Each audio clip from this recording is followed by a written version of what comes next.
Another legal dispute was in the loop over distribution rights. Timothy Dalton was asked to portray Bond in 1991, but said no, and the project was thus cancelled. It would take years before, in 1994, June 7, when Pierce Brosnan was announced. James Bond. A familiar refrain introduced the world to the new James Bond at a London hotel.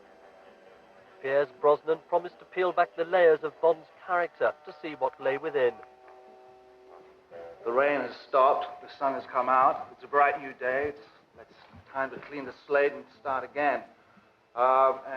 Just in case you think I'm going to play Bond with a beard, tomorrow afternoon I'm on a plane with my family to Papua New Guinea to Robinson Crusoe, so I will be sans beard for Bond. Brosnan was announced to play the fifth Bond. The Irish actor was in the talks of the role in the 1980s, but due to his obligation to Remington Steele, he could not take on the role. Brosnan wrote on a 3-film deal with an option for the fourth.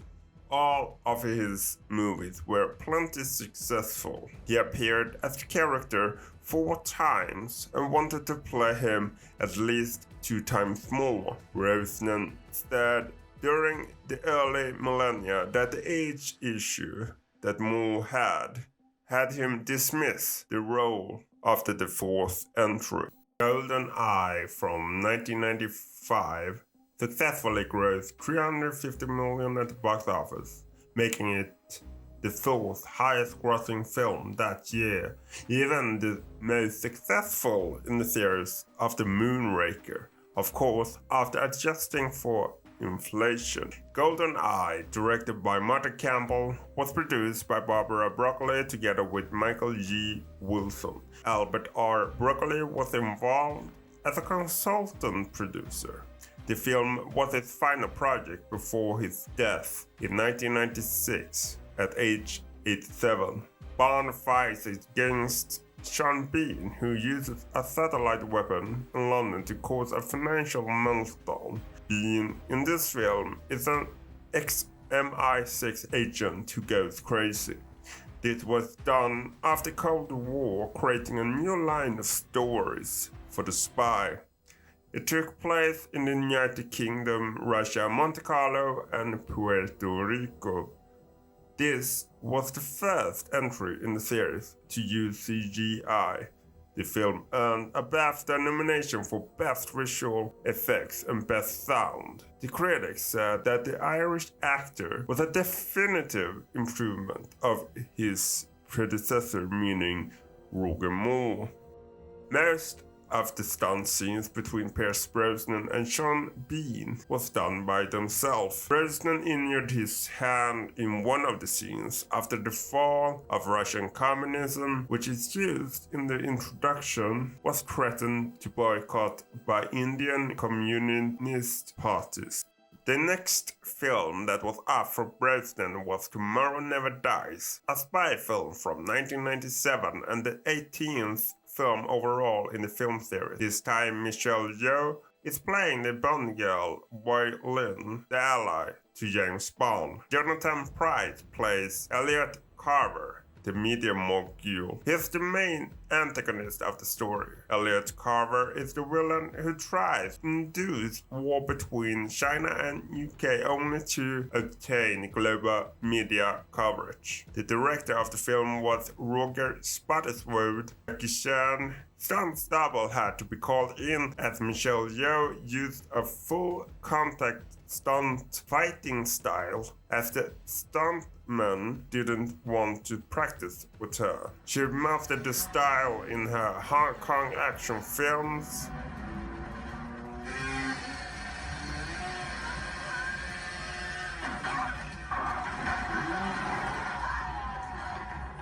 Michelle wanted to perform all of her stunts on her own, but was prohibited by the director, claiming it was too dangerous and for insurance restrictions reasons. Sir Anthony Hopkins was at one point cast in the film as Elliot Carver and even joined production, but left the project mostly because it was a chaotic experience. No completed shooting script, a new script arriving every morning, and he ended up doing The Mask of Zorro from 1998 instead. Tomorrow Never Dies is the final film in the franchise to showcase James Bond in his Royal Navy Commander uniform. In the film, at least 197 died, marking the highest toll of death to any Bond movie. Composer John Barry was in talks to return for the franchise, but didn't agree on the salary. Producer Barbara Broccolii eventually chose David Arnold to score the soundtrack for Tomorrow Never Dies. The film received mixed or average reviews after its release. Rotten Tomatoes stated, quote, "A competent, if sometimes by the numbers entry to the 007 franchise, Tomorrow Never Dies may not boast the most original plot, but its action sequences are genuinely thrilling," end quote.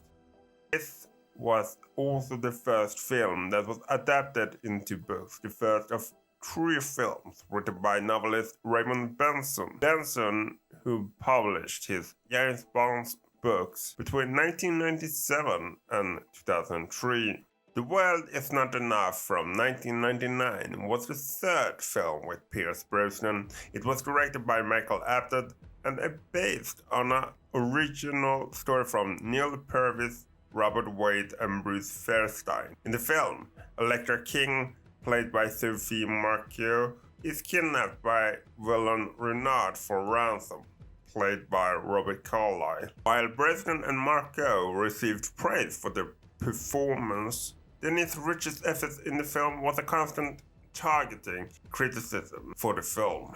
Furthermore, Richard's nuclear scientist wasn't credible. One critic stated on her performance as Dr. Christmas Jones, quote, "So laughable, awful, that the film comes to a dead stop whenever she is on screen," unquote.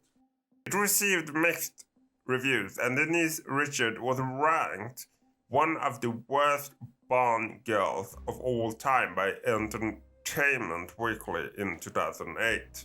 The same magazine stated in 2006 that it was one of the worst Bond films out there. At one point, even Peter Jackson was considered to direct the film. This film also marked Desmond Llewellyn, who played Q's last film. He appeared in 17 films over 36 years and spanning several decades with his role. It was confirmed that he would return in the next film before he died in a car accident.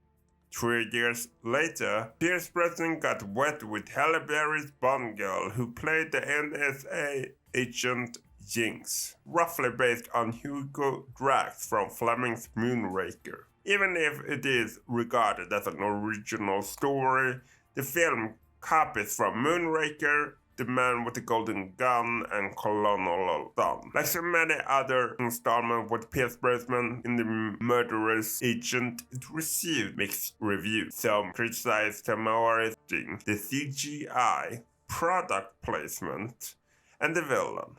However, it was the top-grossing film in the series up to that time. The production struggled to hire a competent director for the film. Michael Apted was asked to return. He accepted the job, but the producer asked Tony Scott and John Woo instead. Both declined. Brett Ratner, Stephen Hopkins, and Stuart Baird were also in negotiation for the gig before Lee Tamari was hired. The whole film is like a throwback to other films in the Bond franchise. Halle Berry's beginning scene is set to resemble Ursula Andress' beach scene from Dr. No. Then we have a jetpack from Thunderball and the poison-tipped shoe from Russia with Love. David Arnold returned to compose the score once again. He reused the electronic rhythm element. The title song Die Another Day was performed by Madonna. The film was controversial in the Korean peninsula. The North Korean government didn't like the brutal and war-hungry portrayal this film had given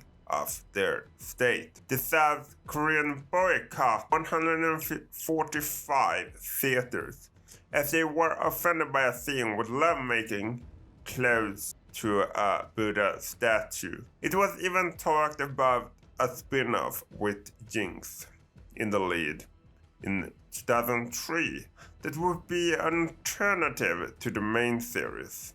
In the late 1990s, MGM also considered doing the same with Michelle Yeoh's Bond Girl violin, but both ideas were scrapped. MGM instead chose to reboot the whole franchise with a new movie, a new and the latest Bond, a film called Casino Royale in 2006 with Daniel Craig.